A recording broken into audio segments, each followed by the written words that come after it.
माखन चुरा के कान्हा मटकी को फोड़ डाला। माखन चुरा के कान्हा मटकी को फोड़ डाला।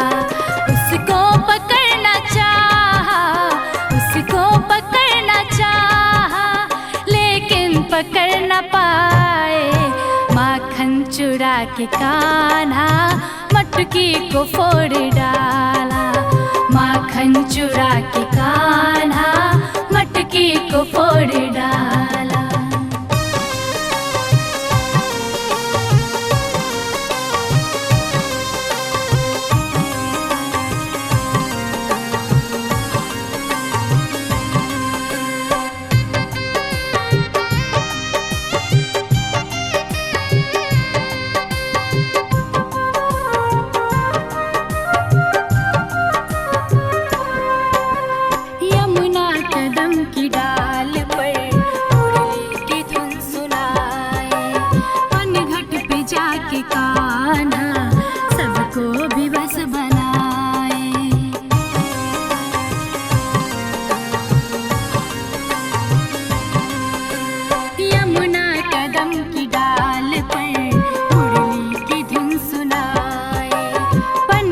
पे जाके कान्हा सबको भी बस बनाए।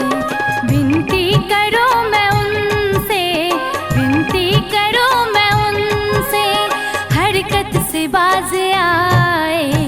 माखन चुरा के कान्हा मटकी को फोड़ डाला। माखन चुरा के कान्हा मटकी को फोड़ डाला।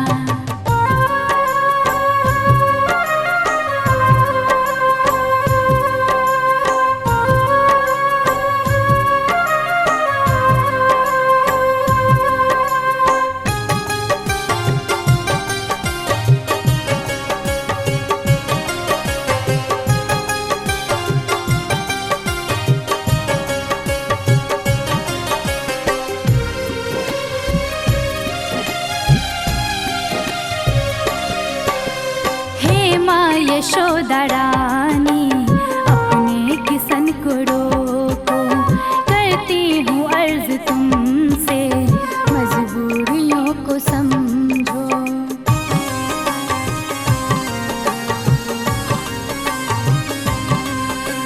हे माँ यशोदा रानी अपने किसन को रोको, करती हूँ अर्ज तुमसे मजबूरियों को समझो।